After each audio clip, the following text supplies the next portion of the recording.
Olá, pessoal.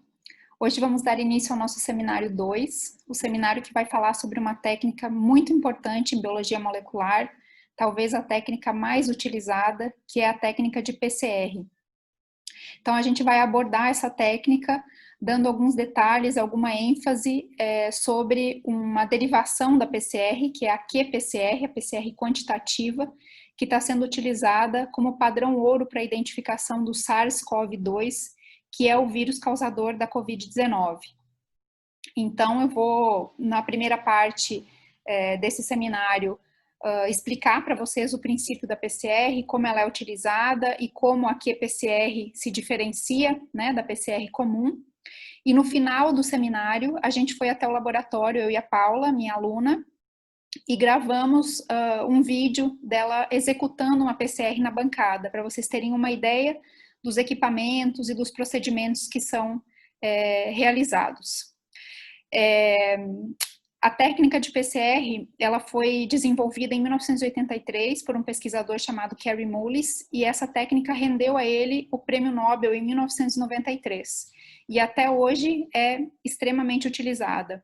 E essa grande utilidade dela se deve ao fato de a gente conseguir, a partir de uma quantidade muito pequena de material genético, né, de DNA, amplificar, conseguir trazer um volume grande de amostra. Então, por isso mesmo ela é muito utilizada em técnicas forenses e na identificação de agentes causadores de doença. Então, eu espero que vocês gostem. São muitos detalhes sobre essa técnica e essa aula ela é rápida, então eu aconselho quem está vendo a técnica pela primeira vez a buscar outras bibliografias, ler, né, alguns outros textos, procurar alguns vídeos e também deixar as dúvidas aqui no canal que eu vou ter um grande prazer em responder. Vamos lá então?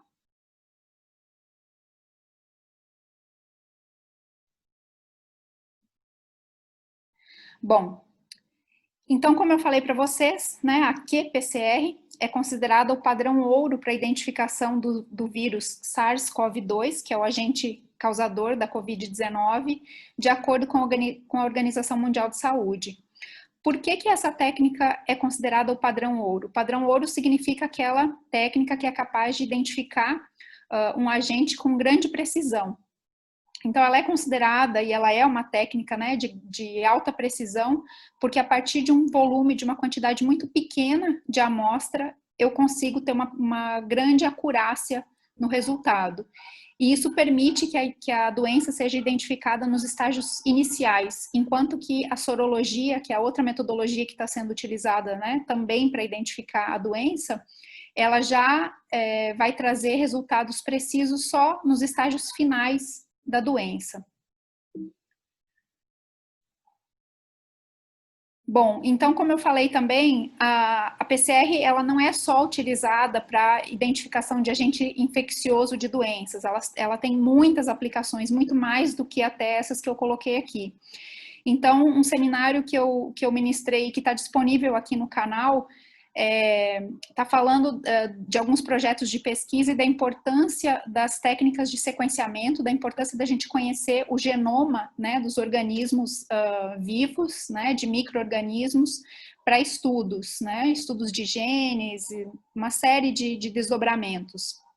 Para que o sequenciamento seja executado, a técnica de PCR precisa ser feita também.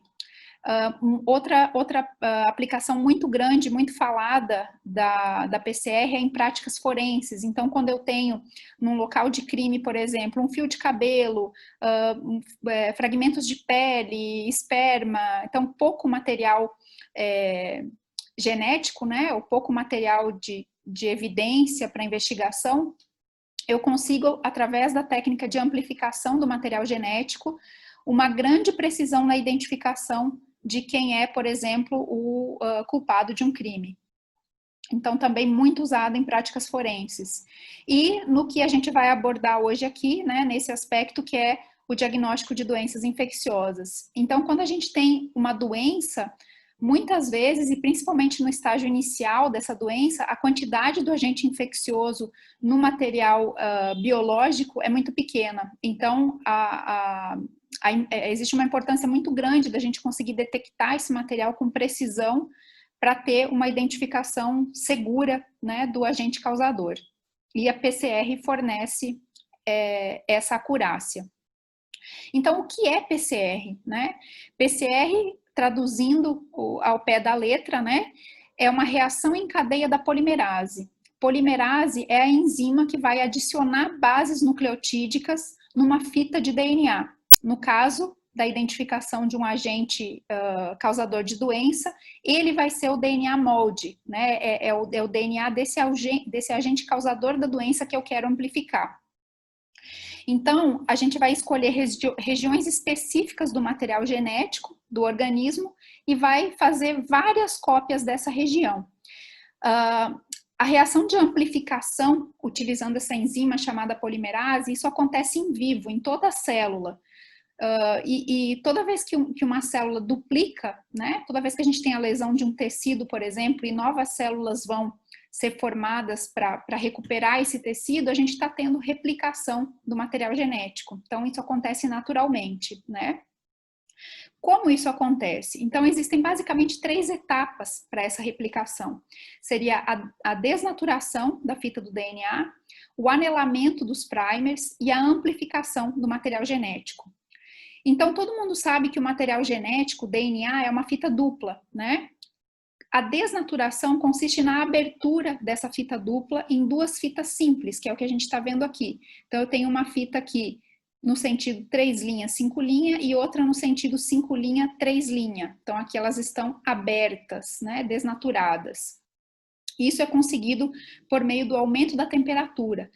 Em temperatura em cerca de 94, 95 graus, a gente tem o desnaturamento da fita. Depois que essa fita está aberta, a gente sabe que aqui a gente tem as bases nucleotídicas, né? Adenina, citosina, guanina, timina, e essas bases pareiam com as bases complementares, né?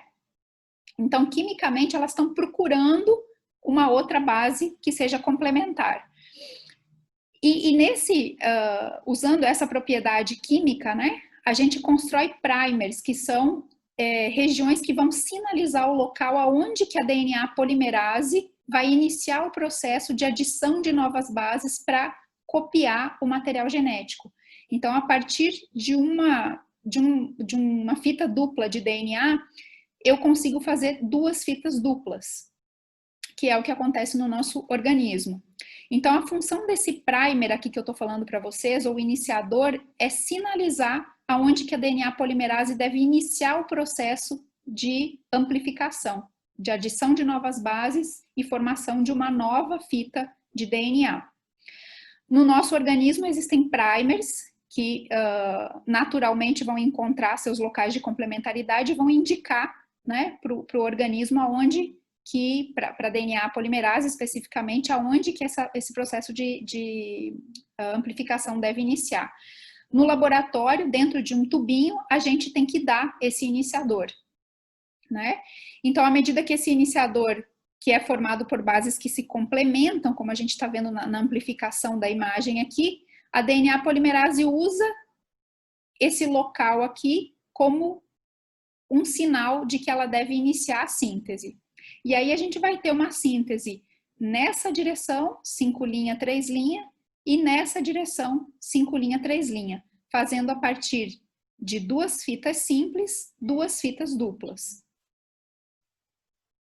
Aqui a gente está vendo um esquema mais amplo, né? Porque esse ciclo que eu falei para vocês de desnaturação, anelamento e síntese de DNA, amplificação, ele acontece várias vezes numa reação de PCR, né? Por quê? Porque eu quero, a partir de uma única molécula de DNA, formar uma quantidade muito grande dessa molécula, para que eu possa identificar ela numa eletroforese, que é a técnica que vem em seguida à amplificação.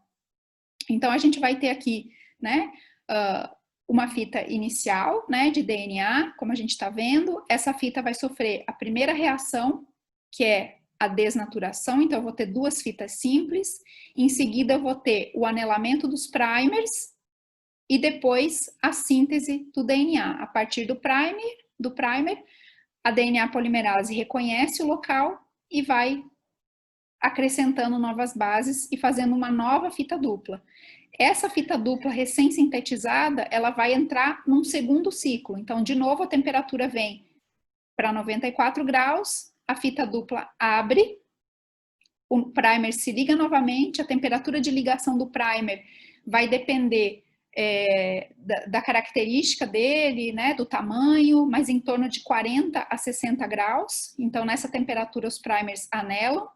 Depois, na temperatura de 72 graus, que é a temperatura de ação da DNA polimerase, a gente vai ter a síntese de novas fitas.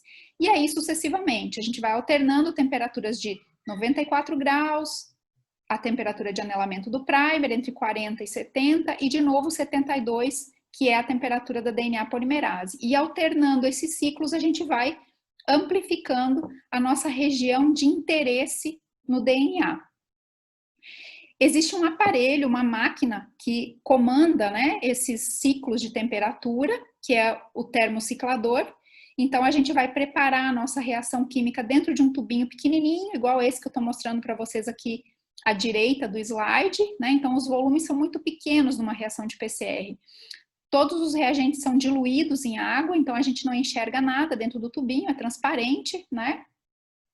Eu vou preparar minha reação aqui dentro, vou colocar todos os reagentes, né, combinados dentro da máquina de PCR e inicio a programação dela para que esses ciclos se repitam 20, 30, 40 vezes, dependendo da quantidade, do volume de amplificação que eu desejo, né? Em cada reação isso pode mudar. E ao final desse processo, a gente vai tirar o tubinho de dentro do termociclador e ele vai estar exatamente da mesma forma como a gente colocou aos nossos olhos, vai estar tudo transparente.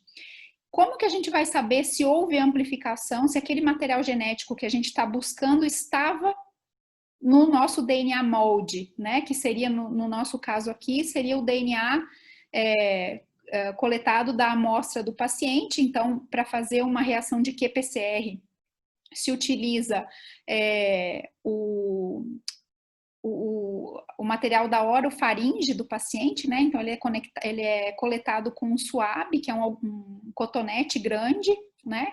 Vou fazer um parêntese aqui, que o vírus ele é de RNA, vou falar isso um pouquinho no final da aula.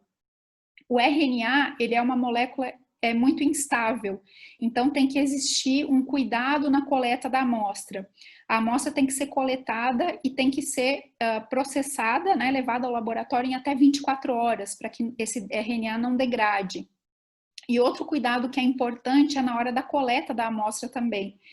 Porque se a coleta for mal feita e for feita muito superficialmente, só no nariz, é um procedimento desconfortável para o paciente. Esse swab ele tem que ser introduzido no fundo, né, até chegar na faringe, então é desconfortável. Se essa amostra for mal coletada, eu posso não conseguir remover, né, o RNA, remover o vírus, e aí eu posso correr o risco de ter um diagnóstico falso negativo, certo? Bom, voltando à nossa reação aqui. Então, quando eu retiro esse tubinho de dentro da máquina de PCR, o que eu vou fazer com ele para verificar se o material genético do meu vírus estava presente na amostra do paciente, né? Ou seja, se houve a amplificação desse fragmento de DNA, vai ser uma eletroforese, né? Então, a próxima etapa é separação dos fragmentos num gel de eletroforese. Então, o que a gente faz aqui? A gente aplica a amostra em pocinhos que são formados nesse gel, né? O gel é feito de agarose. A gente está vendo aqui, ó, vários pocinhos nessa imagem inferior. Então, em cada poço aqui, a gente pode colocar, por exemplo, a reação de PCR de um paciente, né? Então, eu aplico a amostra com o auxílio de um pipetador, né, e de uma ponteira, e depois eu conecto essa eletroforese a uma diferença de potencial, uma fonte, né, de energia. O polo negativo fica no local, fica mais próximo onde as amostras foram depositadas, e o polo positivo na ponta inferior, porque o DNA tem carga total negativa, então ele vai migrar em direção ao polo positivo. Depois que essa amostra migra, a gente vai levar ela para um outro equipamento chamado de transluminador, porque a gente ainda não consegue enxergar o material genético, a gente só vai conseguir ver o DNA sob luz ultravioleta. Então a gente, né, leva ele ao transluminador que nos permite observar essa separação sob luz ultravioleta. E aí, aonde houver a presença de bandas, como a gente está vendo aqui, significa que é um fragmento de DNA que foi amplificado pela reação. Nessa imagem dá para a gente ver com mais clareza, né? Então aqui eu estou propondo, estou usando um exemplo, né, de paciente 1, 2, 3, 4 e 5. Então, nessa primeira canaleta a gente tem um marcador de peso molecular, que a gente sempre utiliza numa reação de PCR. A gente vê que na primeira canaleta não houve amplificação do DNA pela reação de PCR. Então, isso significa ausência do gene que eu estou buscando, né? Ou da região marcadora que eu estou buscando. Então, significa um diagnóstico negativo, o paciente não tem a presença do vírus. Enquanto que nos pacientes 2 a 5, houve amplificação, então o diagnóstico é positivo. Esses fragmentos, essas bandas amplificadas aqui, a gente chama de amplicons, né? E isso aqui seria uma foto, né, do material visualizado sob luz ultravioleta. Bom, a PCR que está sendo utilizada para a identificação do SARS-CoV-2 é a PCR quantitativa em tempo real. O que significa isso? O próprio nome já remete para a gente, né? Quantitativa significa que eu consigo quantificar a quantidade de vírus que está presente na amostra do paciente. Então, para essa PCR quantitativa, além de eu detectar o material genético do vírus, eu também consigo saber a quantidade de vírus que o paciente apresenta. Como que isso é feito? É adicionado à reação um fluoróforo. Esse fluoróforo, ele se liga na fita dupla do DNA. E a cada ciclo de amplificação, esse fluoróforo a fluorescência, né, que é emitida pelo fluoróforo, ela aumenta de intensidade. Então, um software em tempo real vai coletando, né, armazenando os dados de intensidade do fluoróforo.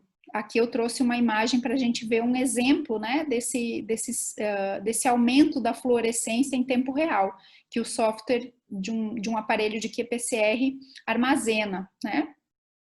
Então, aqui para a gente fazer uma leitura simples, né, desse gráfico, a gente tem aqui uma linha de base da fluorescência, e aqui a gente pode pensar que cada uma dessas linhas aqui, cada uma dessas cores é um paciente. Então, esse paciente aqui em amarelo, esse último, ele não apresenta o vírus, porque a quantidade de fluorescência que foi detectada é muito pequena, é menor do que a linha de base. Enquanto que o primeiro paciente aqui, que está marcado numa linha em vermelha, é o que apresenta a maior quantidade de vírus, porque a intensidade da fluorescência foi maior para ele. E por que é importante a gente saber, a gente conhecer a quantidade de vírus que um paciente apresenta? Porque para a determinação de tratamento é muito importante. Um exemplo, né? Então, por exemplo, no HIV, a medicação ela é tóxica para o sistema imunológico. Então, determinar qual a dose, né, dependendo da carga viral de cada paciente, é importante para evitar esses efeitos colaterais. No caso de uma doença nova, como a que a gente está vivendo agora, é importante também a gente relacionar a quantidade do vírus com o tipo de sintoma que o paciente está apresentando, né? Por exemplo, né? Tem várias outras coisas que a gente poderia falar, mas dependendo da quantidade de vírus, eu posso ver quais os sintomas que o paciente está apresentando, quanto tempo essa doença demora para regredir, né? Enfim, então, em casos de doenças, é importante sim saber a quantidade de vírus ou de agente causador no plasma do paciente, né? No plasma ou no material biológico. Bom, além de ser uma PCR quantitativa, a PCR que está sendo utilizada para identificar o SARS-CoV-2 é também uma RT-PCR. O que significa isso? É uma PCR de transcrição reversa.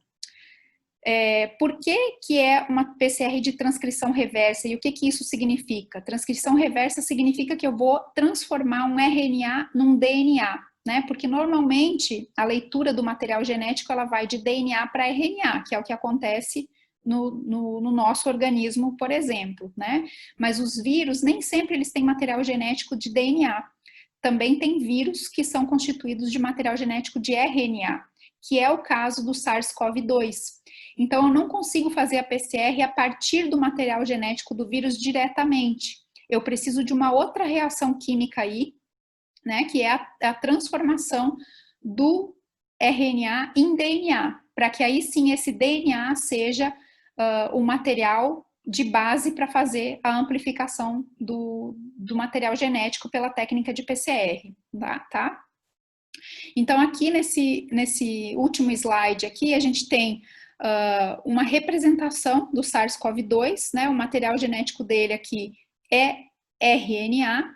Então, a gente vai fazer uma reação, então eu coleto o material biológico do paciente e a primeira etapa vai ser a transformação do RNA em DNA. Na verdade, a gente chama ele de DNA complementar, quando ele vem a partir do RNA. E existe uma enzima que faz isso, que é a transcriptase reversa, tá? Então, a partir do momento que eu faço essa primeira reação e transformo o RNA em DNA, aí sim eu posso, como eu estou vendo nesse esquema aqui, colocar esse material, né, do vírus, que agora sim é um DNA, num tubo, junto com os primers, com os nucleotídeos, né, que vão ser utilizados pela DNA polimerase, a DNA polimerase, tudo dentro de um tubo, e aí sim a gente vai ter a quantificação, né, desse material genético por qPCR. Então, mais uma denominação, né, além da PCR do SARS-CoV-2 ou da PCR que utiliza um agente viral com RNA como molde, além de ela ser uma PCR quantitativa, que é a qPCR, ela também é conhecida como RT-PCR. Então, o que a gente tem aqui no final é a RT-qPCR, que é uma PCR quantitativa e que também utiliza, né, uma transcrição reversa, certo? Então, agora a gente vai para o laboratório e vamos executar uma PCR na bancada para vocês verem como que essa reação acontece em loco. Bom, pessoal, agora a gente já sabe a função, a finalidade de cada um dos reagentes que a gente coloca em cada um desses microtubos, né? Junto com a amostra. E agora a gente vai simular rapidinho uma reação de PCR. A gente já começou a fazer o mix, a gente já colocou todos os reagentes, né? O DNTP, a DNA polimerase, o magnésio, o tampão, o prime. Só tá faltando a gente colocar a água, a gente vai inserir agora.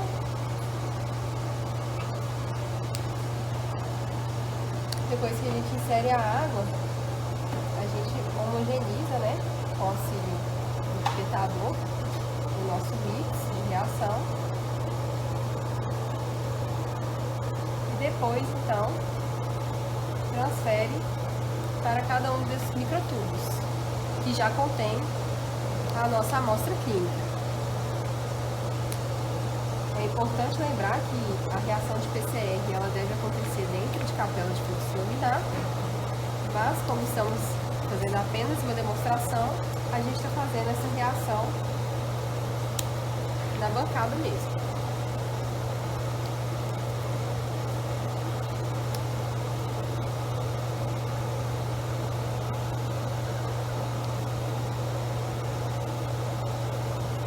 Depois que a gente adiciona todos os reagentes, a gente fecha os tubos, homogeniza, né, a amostra com o mix de PCR e os tubos então estão preparados para serem colocados na máquina de PCR, que é conhecido como termociclador.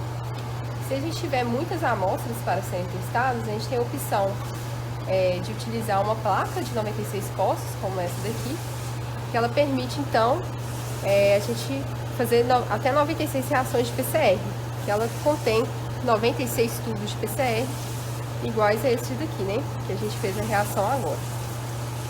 Isso. Então essa microplaca que a Paula está mostrando, ela substituiria os tubos, né? Então ela tem a facilidade de a gente não precisar abrir e fechar toda hora. Depois que você coloca todas as suas amostras aí, você sela ela e leva para a máquina de PCR, que está aqui do lado, né? A gente tem uma reação acontecendo nessa máquina.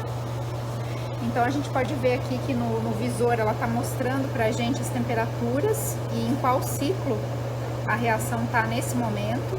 Então nesse exemplo aqui a gente tem o anelamento acontecendo, a desnaturação, desculpa, acontecendo a 94 graus, o anelamento 52 e a extensão da fita a 72 graus, que é a temperatura de funcionamento da TAC polimerase. Então a gente deixa as amostras aí pelo número de ciclos desejado e depois que termina a gente vai remover as amostras daqui e levar para uma eletroforese. Então agora a gente está aqui aplicando as amostras no gel de agarose, né? Então o gel está ali embebido num tampão, a gente tem os pocinhos, né? E a amostra é colocada dentro de cada pocinho desse aí com um corante, para que a gente possa visualizar onde a amostra é colocada. Então todas as amostras colocadas, né, nos pocinhos, a gente liga a fonte e aí a eletroforese vai começar a acontecer e as amostras vão migrar em direção aqui ao polo positivo.